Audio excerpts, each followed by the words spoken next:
close am I going to stand to other people? How am I going to walk through the casino and all these things? Because we're going to live with this pandemic for a while. It's not like it's going to go away anytime soon. And so we have to plan for what the future looks like using all the technologies that we have. I think that's going to help society come back much quicker. Common mistakes co-living companies are doing. They're not putting people in their photos. You go to their website and it's just like a empty bedroom and a kitchen and nobody's there. And to me, that's just regular multifamily. But I always say, please put people, actual people congregating in the kitchen, having a good time on your photos on your website. But Matterport does have people, you can have people standing during the virtual tour. I was so ecstatic. You do blur their face out due to privacy reasons. That's right. But I was like, yes, that's what we need. But it makes a huge, she makes such a good point. You make a great point, Chrissy. I learned the same lesson over at WeWork, because WeWork had beautiful images of spaces and all the offices around the world, gorgeous, but they were kind of devoid of life, because there was no people in there, and the people make the difference. So yeah, it's a great thing to be able to put people in co-living and co-working offices, children running around. It makes a big difference, For sure. And I'm a massive fan of WeWork, and I was a member for years and years and years. And I love that brand. And if more co-living operators can kind of model that ethos of, the people they were attracting and the events they were hosting. And yeah, that's a good point. People have to remember that co-living is an intended community that is living in the same house. So their primary intention is to meet those people. So if you see a picture of a space and there's no people, then why should I go there? Of course, the space is important, but first is the community. In general, in the industry, in terms of marketing, what would you not do? You already said, picture, but is there anything else in terms of marketing? Actually, what you do need to do, and this is a big initiative we took on this summer, is obtaining legitimate, real reviews of your community. On Kindred now, we can do video, and we're super excited. You can actually put video testimonials. It doesn't have to be fancy. We just say the residents and guests can use their cell phone, do a quick little video testimonial of how much they love living there, what they love living, what they love about it. And now we're putting that under the co-living operators profiles. So somebody looking for a place to stay can actually see, like, truly what is it like to be there. They see it from the current residents or even previous residents. That I'm very excited about, because there's a lot of fake reviews going on right now on Google reviews and Facebook. They're very inexpensive to have somebody write some reviews. Not that easy to fake a video review, is it? No, it's not. And with Kindred, we can actually verify that they're actual resident or guests. So using reviews as or testimonials as a way of marketing. Yeah, I'm coaching some large operators to actually give maybe an Amazon gift card. Even Kindred, we've been giving gift cards just to get those reviews going. It takes a couple minutes for them to do it, of course. And sometimes you can motivate them with a $20 Amazon gift card to get that done. Really show, again, we just need, you guys, there's going to be more and more competition in this shared living space. So whatever you can do to set your community apart is huge. Some people are asking about the specific tools that you use for marketing, automating tools and all that. So in terms of our marketing, we use a lot of social tools. One of the ones I've fallen in love with is a company called PlayPlay. It's a French company that does really fast, fun, organic social videos that you can post really quickly to your site, to Instagram, Facebook, TikTok, you name it. It's a great tool that allows you to take the best stories from your customers, your brand, and then kind of mash them together into something that is just fun. So PlayPlay is a platform I'm really excited by. One of our biggest partners is a company called Redfin. They're one of the largest property portals in the US. I don't know if they're really that well known across the world, but in the US, they are very well. They've seen over 300% engagement increase during the pandemic, especially on homes that have 3D tours. They lack a supply, but people are still buying homes, which is really interesting. They need more homes to market because people still want to actually buy. But of course, some of the trends that we're seeing is people are buying more rural homes or suburban homes. People want to move out somewhat of the bigger cities because the pandemic is going to last for a while. People want a little bit more space. They want to be there by nature, or they want to have more space so they can work and so on. But what's also interesting, I'll share the statistics with you, is that homes, this is proven because we've done a lot of the surveying and data from the partners that we work with. Homes that would have a Matterport tour sell 31% faster and at 9% higher cost. So if you could sell your house 31% faster and at 9% higher cost. It's kind of a no-brainer to say, okay, I need a 3D tour. And most real estate companies around the world will now say that's an option for you. And most buyers now will say, I'm getting comfortable enough buying a home without actually ever stepping foot in there, or even renting a home. So for example, there was a colleague of mine from WeWork. He was in New York, been there for many years, but he was from Montana. And so he texted me, this is in April, and said, I just bought a home in Montana without ever stepping foot in the home, because they had a 3D tour and I viewed it many, many times, and it gave me the confidence to actually buy that home. And it blew my mind, because I thought to myself, think about 20 years ago when you bought your first pair of shoes online and we were all nervous about it. What if they didn't fit and I had to send my shoes back? It's so awkward and it's kind of a hassle. And now people are buying homes online without ever setting foot in there. It's wild how technology has come a long way. And we're just at the dawn of this. There's still, like to Christine's point, so much more you can do that we need to do, make it more alive with sounds, with the right virtual staging, with people and so on. But the fact that you're still seeing an increase in demand is testament to the technology, I think, being part of that surge. Which also brings me to the fact that, there's huge opportunities for startups. And there's one thing about startups that the real estate industry is very different in, and it's in terms of how do they approach the risk? Mm-hmm. A startup is very well used to accepting maybe 95% of risk failure rate, and maybe real estate only 5%. So is there anything also regarding marketing that the real estate industry has to learn from startups? I've been in many startups and I've been in bigger companies. The thing that always comes down to whether you're a startup or bigger companies, are you offering something that's essential? That's really the basic question. And now, of course, more than ever, we see that digital tools are becoming more essential. The reason why Zoom and Slack and all these companies are just taking off like we've never seen before is because all these companies who thought they had much longer time window to turn their company digital, they now are forced to do so because they have no other option. So if you're in real estate, either renting or selling properties, you have to go digital as soon as you can. And there's a lot of technologies out there. So my point is, if you're a startup in that space, trying to make it easier to market, sell, put your properties online, build a community around it, I mean, you probably have a better chance of survival now than you did maybe 6 months ago before the pandemic hit. So living a roof over someone's head is the most essential thing other than food.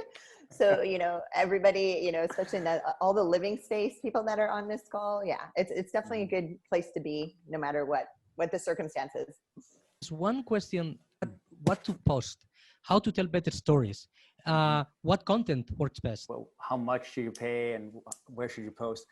The best, especially, and if you have a very little budget, which most startups do, the best marketing is content marketing by far. And what kind of content marketing? Well, it's either two things. I would say it's using your customers' voices and again, telling the stories of their happiness, their success, their joy, I think always is hugely valuable. We are starting to see at Matterport, when I use customers in our advertising, we get 3 times better response than if we just put a random fact out there. You can save this much money. No, it's people want to hear the stories of customers. So that's number 1. And number 2, if you don't have customers or you don't have anybody who wants to speak yet, because a lot of startups don't, then you can also try to find surprising facts, surprising things that people didn't know. You have to either put a smile on somebody's face or surprise them, right? And so it's like, oh, I didn't know that. That's also enough to actually get the marketing going. You have to have a point of view that surprises people. That's also a good tactic to use. But content marketing, I would lean into that all day long from a marketing perspective, because all you need is to use your brain to come up with something creative. And Christina, you do run a podcast. I do, yes.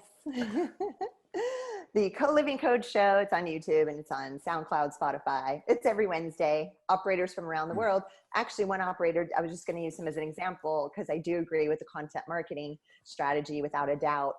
Outsite, where they did these really great videos of people that have stayed at an outsite. Outsite is mostly short-term housing. It's unique locations around the world. They've got like 17, Bali, San Diego, San Francisco. They're just around the world.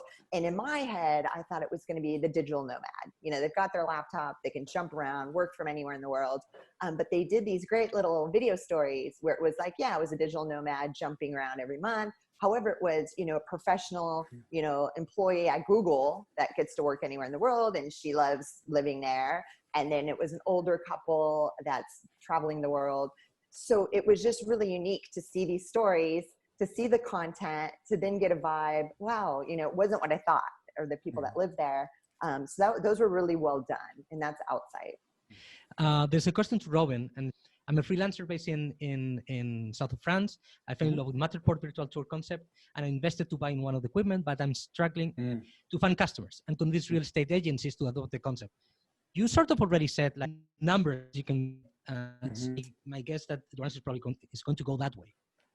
Yeah, absolutely. I would say it's a great question. And but first of all, thank you for buying one of our cameras. I appreciate that. If you want to start building a business around it, right? I think you have to go and you have to do the pitch to all the local brokerages, either for rental or for buying, and show them some of the data and use some of the case studies that, you know, that are out there. You can get them from us, but you can use some of the case studies, the stories of success that others have had around building a whole business around Matterport, you know, because it is becoming this thing where we call it you're becoming a capture technician. So you have the camera and you want to go around and you scan an apartment or a house, and then you charge for it.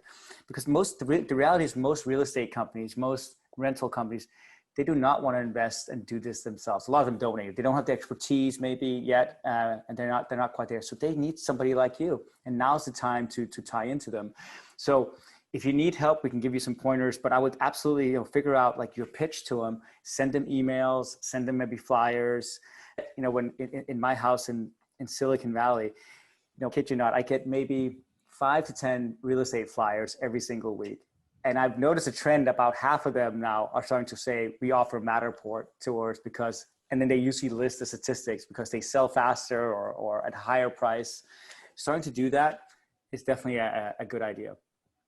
And I see many people obviously very worried about reoccupying office spaces. They ask, aside from using social media and technology, what marketing approach will be best to attract those client backs? My guess is that you shouldn't expect the market to be exactly the same. It'll be different. How would you use the marketing strategy? And there's another one here, which is it a good idea to blend office spaces and residential units into the same building? I did a survey. I just did it 2 days ago on my LinkedIn, and you're happy to go. And if you connect with me on LinkedIn, you can see it. But I asked, what does the future of the office look like? And there was 4 options. And the one by far that was the most popular is that people believe, it's either people believe or they want this to happen, is that the future of the office is going to be a hybrid. You will have the choice to either work from home or go into an office space, but you can go in when you want to. And the future then probably points to the fact that not everybody is going to have a desk in an office space in the future. There'll probably still be room for co-working. So lots of spaces where you can go and you can sit and chat with your colleagues and you can have meetings and so on, or maybe lots of meeting rooms. But the idea that everyone has a desk, I think is going to go away pretty quickly, probably. But people want freedom. You know, if you don't have the environment at home where you can work. I have so many people, both at Matterport, my colleagues, and even other companies who say, you know, I can't wait to get back into an office, because people also miss the social aspect, right? It's not just about, can you be productive at home? Absolutely. Can you be efficient? Yes. Can you be collaborative? 100%. Does it have the same level of joy and camaraderie as being in an office with people? I don't think we've solved that quite yet. Maybe we will with technology, but we're not quite there. And if you want to build a culture around excellence and fun and doing just outstanding work together, there's nothing yet that can replace being together, I don't think. Same, you know, I know that the future of work is definitely going to shift. And whenever I speak on the future of living, at the end of my presentation, I always have a slide of like a very futuristic, you know, high rise. And I think that there will be, you know, high rise where maybe the top floors are residential and the lower floors have common workspace. Robin's right. I don't see people having like a dedicated desk as much anymore in the future, especially with laptops and how easy it is. But I definitely see, space available in communities to use as co-working. And some of the people right now are having a hard time because everybody got stuck working from home, but they really didn't have true areas to work. And so they have a desk in their bedroom now. And so it's a little unique with the pandemic. That speed it a little bit faster. Is there any question that you think has not been, or you want to talk about that hasn't been answered? I have one, but it might be long.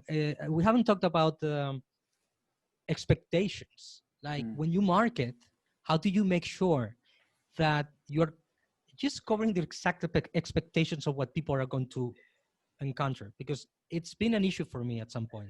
So I don't know if you agree with this, and you have any tips on that. It feels like a tee up to me and Matterport. Also Christine, because I can like really. I had an anecdote, which my customers are entrepreneurs, and I had the guy that he was super offended for 2 days since he came, and I didn't understand why. And the moment I had the time to sit down with him and talk, he said, "Oh, I've been here for 2 days, and you haven't introduced any VC to me, any investor." I didn't say anywhere that we are doing that. Then I realized you have to be careful in how you market your place. Just a super quick point on that. Super quick. If your home usually has dishes in it, or it's a little on the messy side, don't make it immaculate, just for the person to tour. And then they come in, they're like, "Oh my God, there's dishes and all this." I mean, that would be my only tip, is just to make it as real as possible. But yeah, I think video and virtual tours really nail it. Yeah, I mean, I'll tell you, I'm in an Airbnb right now, and Airbnb does not really use 3D virtual tours on their site. And so many of us around the world have probably rented an Airbnb before. Great brand. But a lot of times you go in there and it's not quite what you thought it was going to be. And the thing with a 3D tour is you can't hide anything. You know exactly what you're getting. Not because it's not, again, just the photos look beautiful, but you want to feel the flow of a space. I want to know how close is the kitchen to the bathroom, and how close is the kitchen to the living room, and how close is the kitchen to the bedroom. If I'm going to be sitting and working like I am now, I'm just sitting in a kitchen. You can't see, that's why I have my virtual background on. But if I had known that, I might have chosen a different one, to be honest. So I think the buyers are going to expect, renters, short-term renters even, are going to expect different level of quality. And so you have to meet them where they are, because people are getting more discerning about what they want. And so you can't hide anything anymore, and so our technology certainly helps do that. So I also just want to say to an end, if you want to connect with me, please do so on LinkedIn, or you can email me at robin@matterport.com, and I'm happy to continue chatting. Yes, and Christine, how can they? LinkedIn. Yeah, LinkedIn is the best for me. Yeah. And your podcast, of course. Yeah. Okay, so we are ending this webinar. Thank you, everyone. Great, it was really great having you. I hope our audience learned. I'm sure I did. Thank you so much. Thank you, the House Monk, for running the webinar. And again, in my case, of course, you can also reach me on LinkedIn. Happy to talk to anyone. So thank you so much. Yeah, thank you. Bye. Bye.